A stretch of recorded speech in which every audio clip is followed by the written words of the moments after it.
I'm making penne arrabbiata. Arrabbiata sauce is really kind of a classic Italian pasta sauce made with tomatoes. Mine has an unbelievable amount of garlic in it, which I'm going to cook very slowly in olive oil. It's going to be really sweet and delicious. So nobody wants to peel 24 cloves of garlic. So what I do is I blanch them in a pot of boiling water just for about 15 seconds. And then you'll see the skins just slip right off, just like that. Okay, so that's a cup. So I've got 2/3 of a cup of olive oil that I've got warmed. I'm going to put the garlic in and just cook it for about 10 minutes, just until the outside is like just barely browned and the inside's really tender.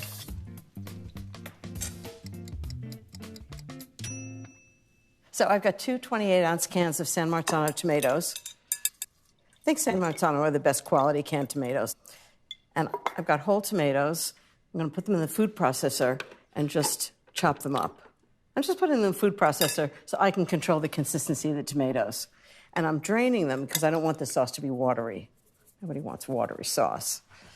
Okay. You can make Bloody Marys out of the rest. Okay. Get them in. Good. And then I'm just going to chop them up. Just like that. You don't want a puree, you just want them roughly chopped.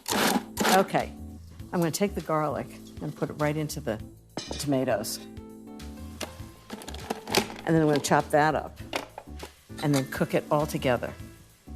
This recipe actually is inspired by Missy Robbins, who has the most incredible pasta restaurant in New York called Missy. It's in Brooklyn. And she makes her arrabbiata sauce with 24 cloves of garlic. And it's so good. And then I'm just going to chop that up so you get bits of garlic in the sauce. And then this whole thing goes right back into the oil. Try and do it without getting it all over yourself. So this is going back on the stove. Turn on the heat. And I'm going to take 2 teaspoons of fennel seeds. You can do it in a mortar and pestle, but I think this is actually better to grind them yourself. What I do is just chop them up.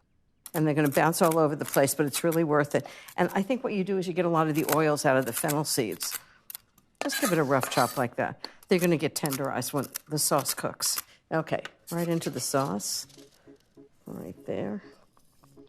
1 teaspoon of hot red pepper flakes. Okay, next is 1/3 of a cup of red wine. Yum. Tablespoon of salt. Make sure it's really well seasoned. Teaspoon of pepper. I'm always looking for how flavors complement each other, how the tomatoes make the red wine taste better, how the red wine makes the fennel taste better. This is going to do exactly that. The garlic flavors everything. So I'm just going to bring it to a boil and then lower the heat and let it simmer for 30 minutes.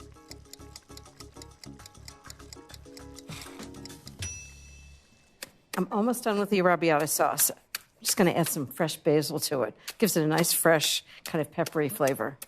Okay, about 1/4 cup right into the sauce. So I've got a big pot of boiling water, salt, and 1 pound of penne, and I'm cooking it to about 2 minutes less than it requires for al dente. And that's because I'm going to cook it in the sauce. Okay, pasta should be done, or at least 2 minutes less than done, and I'm just going to, with a wire strainer, just put it right into the pasta sauce. And that way, all of the pasta sauce gets absorbed into the pasta, and it really flavors it. Very often what we do is we serve pasta, and then we put the sauce on top, and it just kind of sits on the top. But this way, it cooks into it. And a little bit of the starch from the pasta really thickens the sauce. So the 2 elements really work together.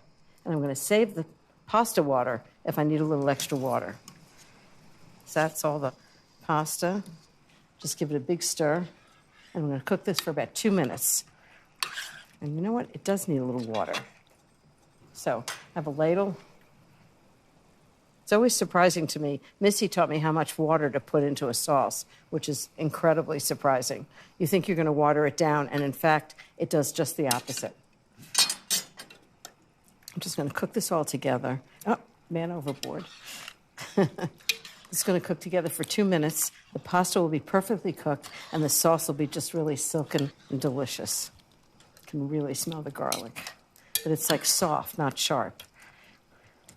In the meantime, while that cooks, I'm going to julienne a little more basil for garnish.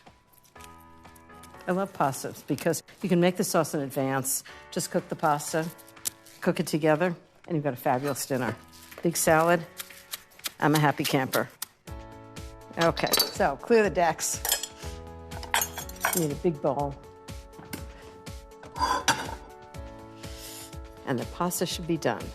Oh, this looks gorgeous. And you can really tell that the tomato sauce has gotten into the pasta.